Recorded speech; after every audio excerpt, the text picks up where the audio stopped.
जय माता रानी। प्रेम से बोला मैं माता की जय। जगत जननी माता की जय। सच दरबार की जय। गुरु भाई बहना, एक गांव में एक गरीब ब्राह्मण थे, बहुत निर्धन थे, प्रतिदिन मांगते खाते थे। उनका 2 वक्त का रोटी नहीं मिल पाता था, लेकिन वो ब्राह्मण भगवान माता रानी के पुजारी थे, भक्त थे। माता रानी के प्रतिदिन चरण को पूजा किया करते थे और शाम का समय में माता रानी को चरण दबाते थे और उन्हें पंखा झेलते थे। गुरु भाई बहना, ओ ब्राह्मण किसी के यहाँ गए पूजा कराने, तो उनके पास एक गैया थी। ब्राह्मण बोले, हमको ये गैया दे दीजिए, ये गैया हम अपना घर लेकर जाएंगे, क्योंकि मेरा घर में दोनों वक्त चूल्हा नहीं जलता है और प्रतिदिन इस गैया को हम थोड़ी सी भोजन भी करा देंगे तो गैया दूध देगी, तो हम भोजन कर लेंगे। गुरु भाई बहना, जिस किसान से वो गैया मांगे, वो किसान हंसते हंसते ब्राह्मण को गैया दे दिए। और गाय लेकर ब्राह्मण अपना घर आ गए। ब्राह्मण की पत्नी थी, वो बहुत विष्णुमा थी, इतना विष्णुमा गुरु भाई बहना कि गाय में सटती भी नहीं थी। सीधा कहती थी, ब्राह्मणी को कहना था कि ये गैया गोबर देती है और ये ऐसा ही रह जाती है, इसलिए इसमें सोच ठेकेंगे तो मेरा शरीर अशुद्ध हो जाएगा। गुरु भाई बहना, यही समझ के अपमानित करके गैया में नहीं ठेकती थी। ब्राह्मण क्या करते थे कि सुबह उठकर और गैया को भोजन देकर और गांव में पूजा पाठ करवाने मांगने चले जाते थे। गैया दिन भर भूखी प्यासी ब्राह्मण के द्वार पे खूंटे में बंधा रहती थी और कभी भी बेचारी नहीं सोचती थी गैया कि ब्राह्मणी भी एक लोटा पानी मुझे देगी।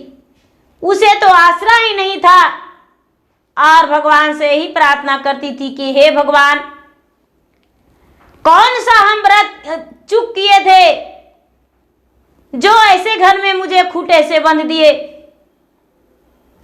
और धीरे धीरे समय बीत गया तो नवमी नवरात्र का दिन आ गया।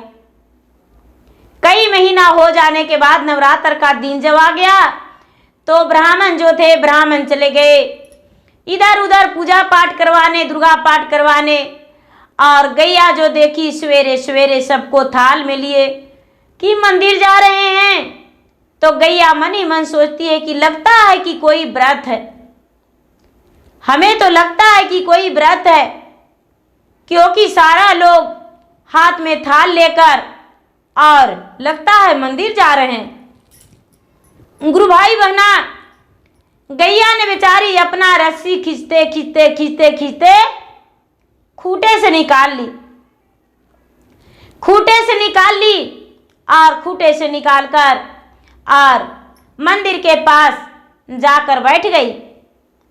मंदिर के पास जब जाकर बैठ गई तो जो भी पूजा करते वो गैया के भी पूजा करके और गैया को भी प्रसादी दे दिया करते।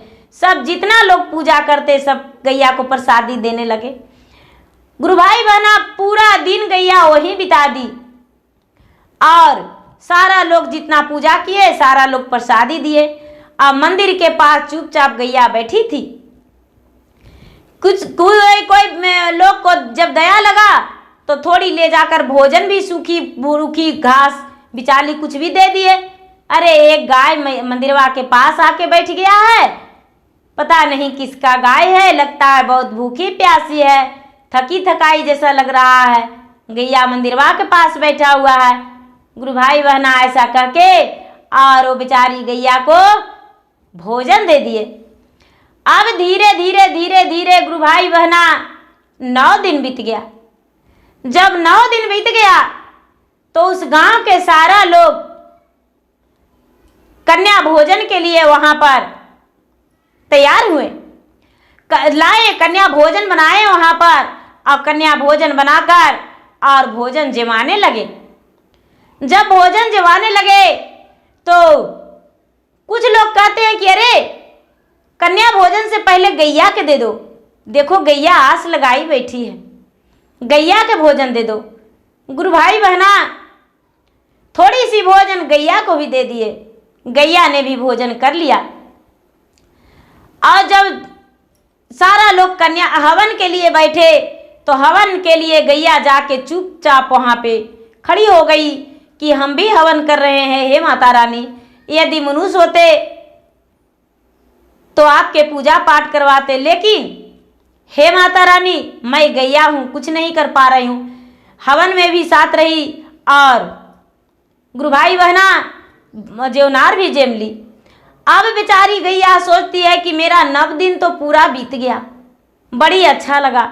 हे माता रानी, मुझे इस गैया से मनुष्य जोजन में मेरा तन को बदल दीजिए, क्यों जिसमें आपका चरण मैं प्रतिदिन धोऊं और आपका पूजा पाठ करूं। गुरु भाई बहना बेचारी गैया प्रतिदिन प्रार्थना करती और वो जो ब्राह्मण थे जिनका गैया थी वो बेचारा शाम में आते, थोड़ी देर खोज लेते, गैया नहीं मिलती तो फिर वो सवेरा होता और चले जाते। जब 9वां दिन हुआ तो पूजा पाठ समाप्त हो गया तो गैया जो थी गैया अपने घर गई। और जब घर गई तो ब्राह्मणी देखती है तो कहती कि हे भगवान जी, गैया तो फिर से आ गई मेरे द्वार पे, ये पूरा गंदा लगा के रखती है और इससे तो पूरा घर में गंदगी फैल जाता है। गैया मेरे घर ही रहती है। हे माता रानी, कुछ ऐसा कीजिए कि जो मेरा द्वार से गैया हट जाए। गुरु भाई बहना उस ब्राह्मण के घर से गैया भी तंग आ चुकी थी और बेचारी गैया से वो ब्राह्मणी भी वो भी दुखी थी रहती थी। गुरु भाई बहना कुछ दिन के लिए ब्राह्मण इधर उधर चले गए और गैया का मृत्यु हो गया। आश्विन पूर्णिमा के दिन गैया का मृत्यु हो गया और हेलते कार्तिक ब्राह्मण के घर में अग्नि का प्रवेश हो गया। ब्राह्मण के घर में जब अग्नि का प्रवेश हो गया, दरिद्रा का वास हो गया, पूरा अग्नि प्रज्वलित हो गया, जहां भी देखे उनका धन संपत्ति सब तहस नहस हो गया, सब कुछ जल के भस्म हो गया।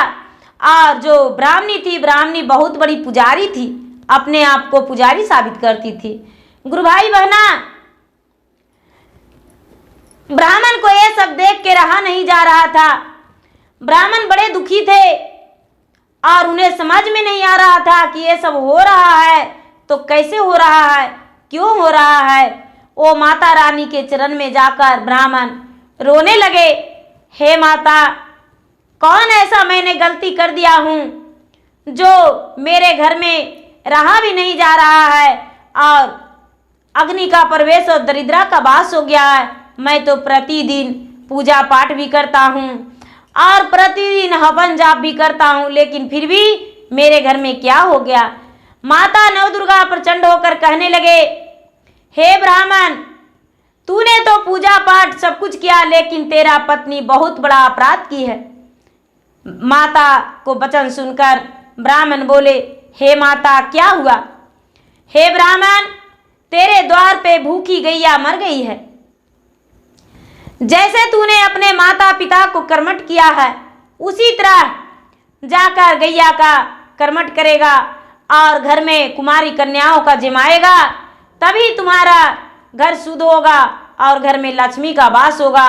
और तुम्हारी पत्नी जो है उसी गैया के गोबर से आंगन लिपेगी और गैया के पूजा करेगी, तब उसका शरीर शुद्ध होगा और गोबर को शरीर में लगाकर अपने बाल में लगाकर बाल धोएगी, तभी उसका शरीर शुद्ध होगा, और नहीं तो अपमान तूने किया है ब्राह्मण।